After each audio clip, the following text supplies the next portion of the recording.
49 అడుగుల ఎత్తుకు ఎదిగి దేశంలోనే గణేష్ ఉత్సవాలంటే ప్రతి ఒక్కరూ ఖైరతాబాద్ గణేష్ ఉత్సవ సమితి వాళ్ళు నిర్వహిస్తున్న ఈ పండుగ కార్యక్రమాన్ని చర్చించుకునే విధంగా ఈ 71 సంవత్సరాలు వాళ్ళు ఎక్కడ ఎన్ని ఇబ్బందులు వచ్చినా ఎంత కష్టం వచ్చినా వాటన్నింటిని భరించుకుంటూ దేశంలోనే ప్రతిష్టాత్మకంగా ఈ ఉత్సవాలను నిర్వహించినందుకు ఉత్సవ సమితిలో ఉన్న మిత్రులందరినీ మనస్ఫూర్తిగా అభినందిస్తున్నా.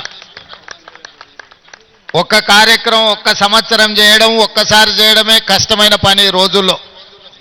కానీ 71 సంవత్సరాలు ఎన్నో రకాల పరిస్థితులు ఈ మహానగరంలో ఎన్ని ఉపద్రవాలు వచ్చినా వాటన్నిటిని తట్టుకొని నిలబడి ఈనాడు పోటీ యుగంలో ఎంతోమంది పెద్ద పెద్ద గణపతి విగ్రహాలను ప్రతిష్ఠించిన ఖైరతాబాదు గణపతి దేవుడికి పోటీ లేదు సరిరారు అనే విధంగా నిర్వాహకులు నిర్వహించుకుంటూ వచ్చిండ్రు. ఈరోజు ఆనాడు పిసిసి అధ్యక్షుడిగా ఈనాడు ముఖ్యమంత్రిగా మీ దగ్గరికి వచ్చి మీ సంతోషంలో ఈ ఉత్సవంలో పాల్గొనడం నాకు చాలా ఆనందాన్ని సంతోషాన్ని కలిగించే కార్యక్రమం. ఈరోజు మీకు అందరికీ తెలుసు హైదరాబాదు నగరంలో 1,40,000 విగ్రహాలని రోజు ప్రతిష్ఠించుకొని చాలామంది గణేష్ ఉత్సవాలను నిర్వహించుకుంటున్నారు. దేశంలో ఎక్కడా లేని విధంగా ఏ రాష్ట్రంలో ఏ నగరంలో గణేష్ ఉత్సవాలకు ఉచితంగా రాష్ట్ర ప్రభుత్వం విద్యుత్తు ఇచ్చిన సందర్భం లేదు.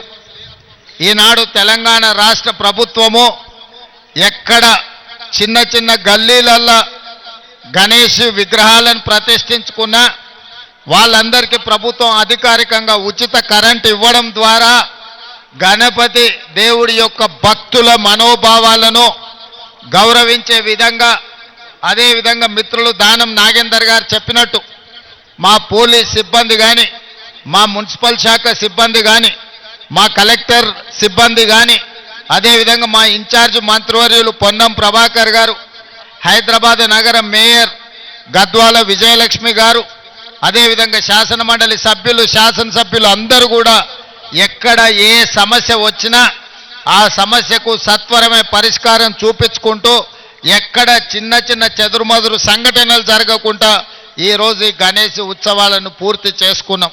ఇది ప్రభుత్వం యొక్క చిత్తశుద్ధి, ప్రభుత్వం యొక్క చేస్తున్న ప్రయత్నానికి ఇది ఒక మచ్చు తునక మాత్రమే. అందుకే భక్తులందరికీ గణేష్ ఉత్సవ సందర్భంగా శుభాకాంక్షలు తెలియజేయడమే కాకుండా ప్రశాంతంగా భక్తి శ్రద్ధలతో ఈ ఉత్సవాలను ముగించుకోవాలి, హైదరాబాదు నగరం అభివృద్ధి చెందాలి. ఈరోజు ఈ ఏర్పాట్లకు ట్యాంక్ బండ్ మీదనే కాదు వివిధ ప్రాంతాలలో ఎక్కడికక్కడ స్థానికంగా గణేష్ నిమజ్జనానికి రాష్ట్ర ప్రభుత్వం ఏర్పాట్లు చేసిండ్రు. అందరూ ఒకే సమయంలో ఎక్కువగా వచ్చే హడావిడి జరగకుండా సమయాన్ని పాటించుకుంటూ స్థానికంగా ఉన్న వసతులను వెసులుబాటును బట్టి అక్కడనే గణేష్ నిమజ్జనాన్ని చేసుకోవడం ద్వారా ఈ నగరం చాలా ప్రశాంతంగా పండుగలకు వేదిక అవుతుంది. మత సామరస్యానికి హైదరాబాదు నగరం ఒక గొప్ప ఉదాహరణగా మనందరం ముందుకు వెళ్లాల్సిన అవసరం ఉన్నది. ఏది ఏమైనా ఖైరతాబాద్ గణేష్ ఉత్సవ సమితి 71 సంవత్సరాల నుంచి ఈ కార్యక్రమాన్ని అద్భుతంగా నిర్వహించారు. మరొక్కసారి నిర్వాహకులకు అందరికీ పేరు పేరున వారిని అభినందిస్తున్నా. ఇంత మంచి కార్యక్రమం దేశంలోనే తెలంగాణ రాష్ట్రానికి ఖైరతాబాద్ గణేష్ ఉత్సవ సమితి పేరు తీసుకొచ్చింది. ఈ పేరు భవిష్యత్తులో కూడా నిలబెట్టుకోవాలి. మీకు అవసరమైన అన్ని రకాల సహకారాలని మా అధికారులు ప్రభుత్వం అందిస్తుందని తెలియజేస్తూ మీ అందరి దగ్గర సెలవు తీసుకుంటున్న మిత్రులారా ధన్యవాదాలు. Thank you very much sir. ప్రధానంగా ఇప్పుడు ఉత్సవ కమిటీ ద్వారా నేను ముందు సన్మానం చేసిన తర్వాత ఉత్సవ కమిటీ సభ్యులందరినీ అక్కడ కంగారు పడొద్దని మనవి చేస్తాను. మా రాజ్ కుమార్ గారు ఇప్పుడు దానం నాగేంద్ర గారు మన ప్రియతమ ముఖ్యమంత్రి గారి శాలువాతో సన్మానం చేస్తా ఉన్నారు.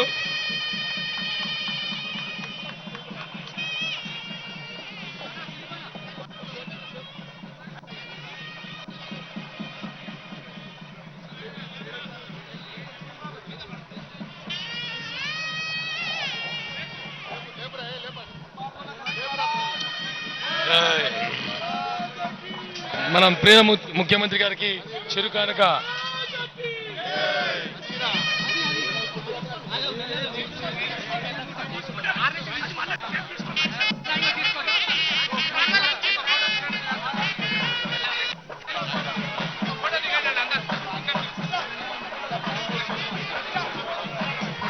రాజ్ కుమార్ గారు ఉత్సవ కమిటీ చైర్మన్ గారు వీణా మాధురి చేసినావా అమ్మ? రాజ్ కుమార్ అయ్యి నరేందర్ అన్న రావే ఎందుకట్లా చేస్తున్నావు? ఇప్పుడు వేం నరేంద్ర అన్న శాలికి అడిగిరా. ఎక్కడ దిక్కులు చూస్తున్నారా నువ్వు? ఇట్లా పట్టుకో.